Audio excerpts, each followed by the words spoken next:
D'accord.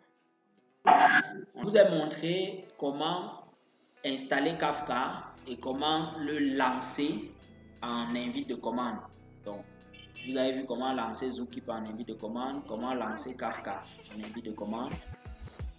Et donc, vous avez vu comment ça marche. Mais là, il y a un problème, c'est que quand vous manipulez les serveurs en ligne, quand vous connectez sur un serveur via SSH et puis vous faites des choses en invite, quand vous lancez un serveur en invite de commande, la session peut expirer, vous n'êtes pas au courant, parfois la connexion peut faire, c'est-à-dire le serveur n'est pas, votre serveur que vous avez lancé, vous ne pouvez pas avoir l'assurance que le serveur sera toujours maintenu en activité.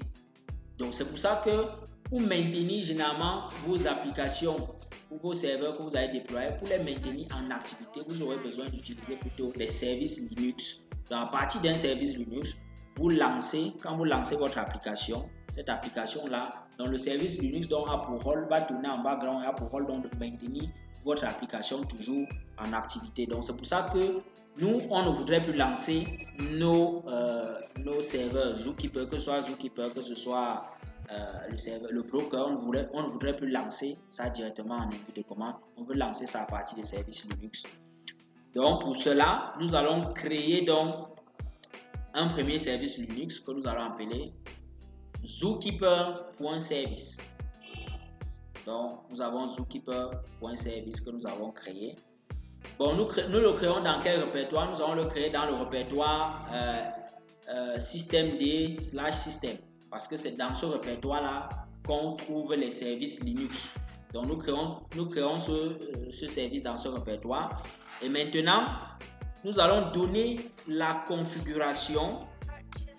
Nous allons donc donner la configuration qui va permettre de lancer le service. En fait, ce que nous voulons, c'est que lorsqu'on va lancer le service Linux, que le serveur soit aussi lancé. Donc, vous allez voir, il y a un premier bloc qui est unit. On va mettre, bon, vous pouvez maintenir cette configuration. Mais ce qui va vous intéresser ou ce qui va nous intéresser ici, ce sont les deux paramètres ici. Il y a exec_start et exec_stop. Bon, voilà. Donc, ce sont les deux paramètres qui vont nous permettre donc, au moment du lancement du service Linux, ce sont ces paramètres qui vont donc permettre de lancer lancer le serveur Zookeeper en background.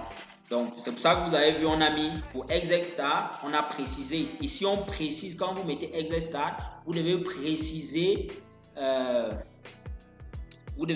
le chemin d'accès. Quand vous voyez /home Kafka, ceci, ça c'est le chemin d'accès. Le premier chemin ici, c'est le chemin d'accès à mon répertoire Kafka. D'abord. Et là-dedans, il y a un dossier bin et à l'intérieur duquel il y a le script qui permet donc de lancer le serveur Zookeeper. Donc le exec_start il va s'exécuter lorsqu'on va lancer le service. Ensuite, on a le exec_stop qui va aussi s'exécuter lorsqu'on va arrêter le service. Donc, ici, on a un service pour Zookeeper. On va faire la même chose avec Kafka pour le broker. Donc, on va créer un service Kafka, donc Kafka.service. Et puis, on va aussi mettre sa configuration dans le même sens. Mais sauf que pour Kafka, vous devez préciser dans la variable d'environnement Java Home, vous devez préciser le chemin vers votre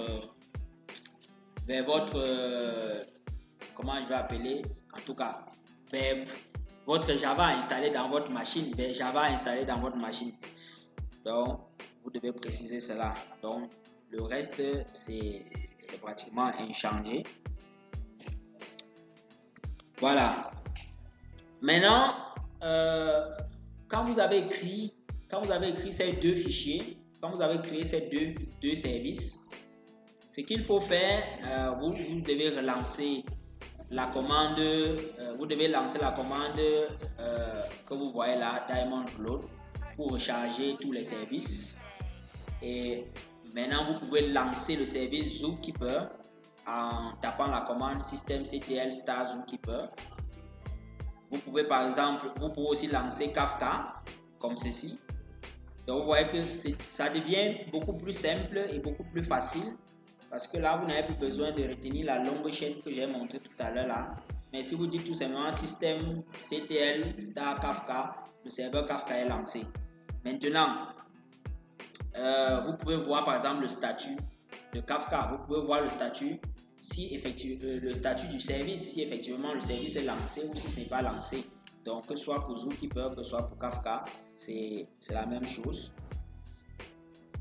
Voilà. Maintenant, ce que nous allons faire, nous allons créer une application avec Kafka.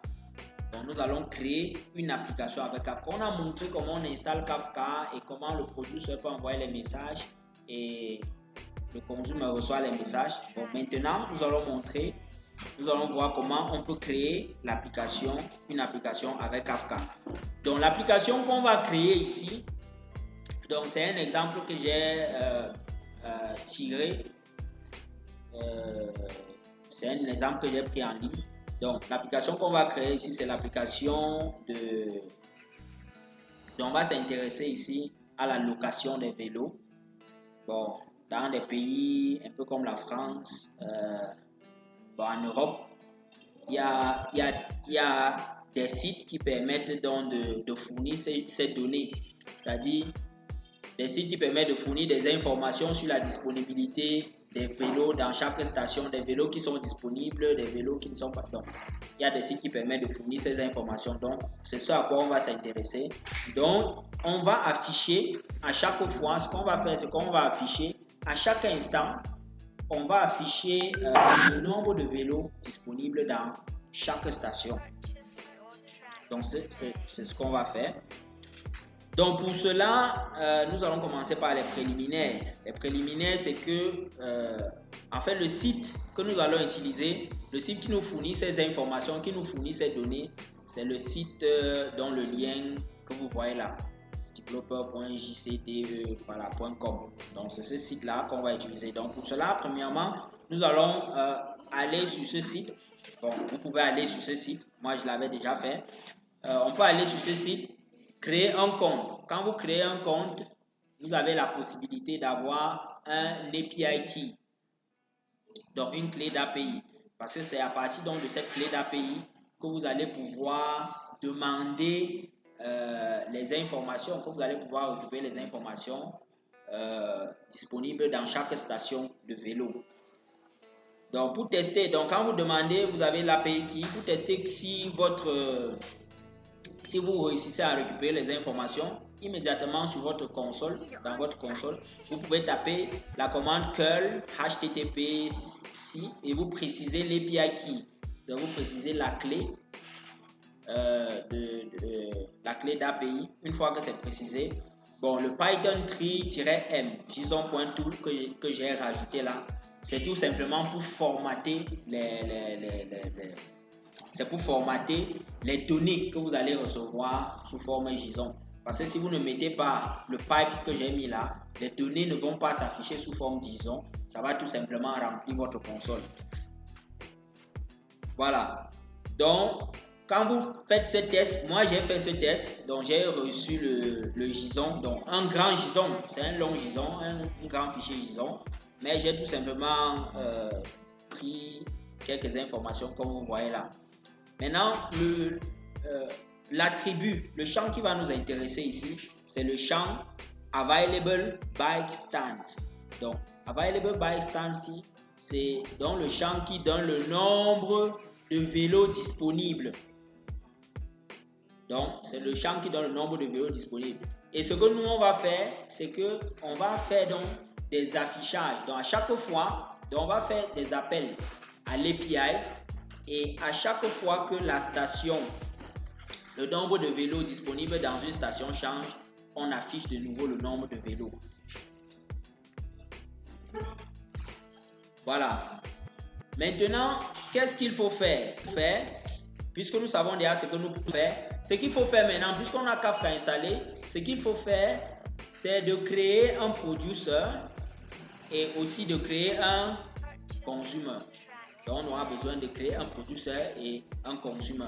Donc, pour le faire, nous, on va utiliser un package ici qui est Kafka Python parce que on va écrire notre producer en Python et le consumer en Python. Et donc, nous allons utiliser ce package. Donc, ces producer et consumer, ce n'est pas obligé que ce soit écrit en Python. Donc, ils peuvent être écrits dans d'autres langages, Java, .NET, tout ça. Donc, ils peuvent être écrits dans. Mais ici, c'est le Python qui est utilisé. Voilà. Donc, ce que nous commençons par faire, après avoir installé Kafka Python, ce que nous allons faire, c'est de créer un topic. C'est de créer un topic. Donc, voilà la commande. On connaît la commande pour créer un topic. Ici, ce qu'on va donner comme nom, on va donner le nom de VLib Stations. VLib Station, ce sera le nom de notre topic. Maintenant, une fois qu'on a créé ce topic, nous allons créer maintenant notre producer. Ici, notre producer, on va le créer dans le fichier VLib Get Stations. Donc, je rappelle que le rôle du producer, c'est le producer qui va faire l'appel à l'API pour récupérer les informations. Et les ranger dans la file de messages de Kafka. Donc, ce produit, cela, on va l'écrire dans le fichier vlibget station.py. Par contre, le consumer, nous, on va plutôt l'écrire dans le fichier Python vlib monitor stations. Voilà. Donc, par exemple, donc ici, je présente le code de vlib get stations. Vous allez voir que dans le code du producer, on a mis l'API key, on a l'URL. Donc, on a fabriqué l'URL que le producer va utiliser pour récupérer donc des informations sur les informations de location de vélo et tout. Donc, pour les récupérer, donc quand il va les récupérer, il va venir les ranger dans la file de Kafka. Donc, une fois que vous avez écrit ce code, donc je ne vais pas expliquer chaque ligne de ce code, mais je vous montre juste. Donc, une fois qu'on a écrit ce code, on peut donc lancer notre producer tout simplement en tapant la commande Python tree. Puisque c'est un fichier Python, pour l'exécuter, on aura besoin de Python. Donc, comme c'est Python 3 qui est installé, en fait, que j'avais installé, donc je dis Python tree. Je mets tout simplement le chemin d'accès vers mon fichier vlib get stations. Donc, dès que je fais comme ça, le producer est lancé. Maintenant, je vais faire la même chose pour le consumer. Le consumer, lui, il aura pour rôle de récupérer les messages qui sont rangés dans la file de Kafka et dans la file de messages et de les traiter. Voilà. Donc, quand je dis file de messages, vous comprenez dans chaque partition, bien sûr. Voilà. Une fois que le code est écrit, on peut tout de même lancer le consumer en faisant cet appel, en faisant le chemin d'accès vers ce fichier avec Python tree encore. Donc, une fois que les deux sont lancés, vous allez voir qu'automatiquement, donc voici une capture d'écran que je vous présente pour le lancement du consumer, du producer. Quand j'ai lancé le producer, voici une capture d'écran que je vous présente ici. Donc, quand vous lancez le producer, il se lance, il commence à récupérer les messages, il les range dans la file. Et le consumer aussi, une fois qu'il y a les messages, dès que les messages sont disponibles dans la file, le consumer récupère immédiatement ces messages-là. C'est pour ça que vous allez voir automatiquement, une fois le consumer lancé, les messages arrivent et sont affichés dans la console du consumer. Donc, et puis vous allez voir que le format de message est tel que je vous ai indiqué au départ. Donc, vous avez les plus 1, moins 1, plus 1, plus. Donc, pour indiquer effectivement, on a plus un vélo disponible, on a moins un vélo disponible. Voilà, pour indiquer vraiment la disponibilité des vélos dans chaque station. Donc, quand vous voyez les noms qui sont derrière les plus 1, là, ce sont les noms des stations, les adresses des stations. Voilà. Donc, vous voyez comme ceci, comment on peut gérer cette masse de données aussi facilement. peut gérer cette masse de données. Ça, c'est une masse de données qui arrive, que le producer récupère. Il récupère comme ça à chaque seconde. Parce que dans le code du producer, il y a un sleep, un time sleep, une seconde là. C'est-à-dire à chaque seconde, il va récupérer les données. Voilà, vous comprenez que s'il faut attendre, si on récupère les données à chaque seconde et qu'il faut attendre que le traitement d'une donnée finisse complètement, que le circuit là finisse complètement, c'est qu'on aura de fortes congestions parce que les données vont arriver, et ces données ne seront jamais traitées. Donc ici, on a fait un système asynchrone et ça facilite donc la gestion d'un grand volume de données. Et quand je dis grand volume de données, ça peut vraiment être un grand volume de données. Ce qu'on a fait ici, c'est qu'on a lancé tout simplement une instance de producer, une instance de consumer. Alors qu'on peut effectivement lancer plusieurs instances de consumer qui vont consommer ces données, qui vont effectuer, ça fait un traitement de données distribué et à grande échelle. Donc, voilà la capture d'écran du consumer, de ce que j'ai fait. Bon, tout à l'heure, je vais vous présenter ça de manière plus pratique quand je vais me connecter. Voilà, maintenant, cette partie qui est déployer et administrer un cluster Kafka, c'est tout simplement pour embrayer un peu sur certains points. Donc, déjà, donc je vous ai dit tout à l'heure que avec un serveur Zookeeper, avec un serveur Kafka, on a un cluster minimal. Mais le but n'est pas de s'en tenir à un cluster minimal. Quand on est en production, on a généralement beaucoup de données, on ne veut pas avoir des pannes, on ne veut pas avoir des difficultés. En ce moment, nous devons tout faire pour éviter ce qu'on appelle généralement des single point of failure. Les single point of failure, c'est généralement quand vous avez un seul serveur, le jour qui tombe en panne, c'est terminé. Donc, alors que dans le déploiement du cluster Kafka, vous pouvez donc réussir à déployer plusieurs serveurs Kafka. Donc, pour avoir plusieurs brokers sur des machines différentes. Et qui fonctionnent en cluster. Vous pouvez aussi avoir plusieurs serveurs Zookeeper sur des machines différentes et qui fonctionnent en cluster. Et vous pouvez, si vous n'avez qu'une seule machine, vous pouvez donc lancer plusieurs instances même de Kafka sur la même machine. Bon, maintenant, quand vous lancez plusieurs instances de Kafka sur la même machine, ce qui va se passer, c'est que vous devez donc entrer dans les fichiers de configuration pour faire certaines modifications pour éviter que ces instances-là rentrent en conflit. Le conflit, par exemple, peut être que les deux instances doivent écouter sur le même port, les deux instances. Voilà, donc il y a un minimum de configuration qu'il faut rajouter dans chaque dans les fichiers de configuration. Voilà. Donc, maintenant pour gérer un cluster, et bon, quand je parlais de déploiement du cluster Kafka à grande échelle, donc, ici, le déploiement ne va pas être différent comme celui que vous avez fait, comme celui qu'on a fait là. Donc, pour lancer plusieurs instances du consumer, c'est tout simplement répéter la même commande plusieurs fois, par exemple. Ça lance plusieurs instances du consumer. Donc, pour lancer plusieurs instances de broker, c'est tout simplement répéter la même chose, la même commande plusieurs fois dans la même machine et faire des petites configurations dont j'ai parlé. Bon, à côté de ça, il y a un autre tool qui permet de faire la gestion d'un cluster Kafka qui est Kafka Manager. Le tool Kafka Manager permet de gérer un cluster. Bon, ce tool, c'est un tool qui est disponible sur un dépôt Git qu'on peut récupérer. Donc, quand vous récupérez, vous positionnez dessus. Il y a quelques commandes que vous devez taper pour son installation. Bon, j'avais commencé l'installation de Kafka Manager, mais je n'ai pas terminé. Voilà. Donc, pour ce travail, donc voici quelques références que j'ai mis ici. Donc, je vous remercie pour votre attention. Et donc, on va passer plutôt à la deuxième phase.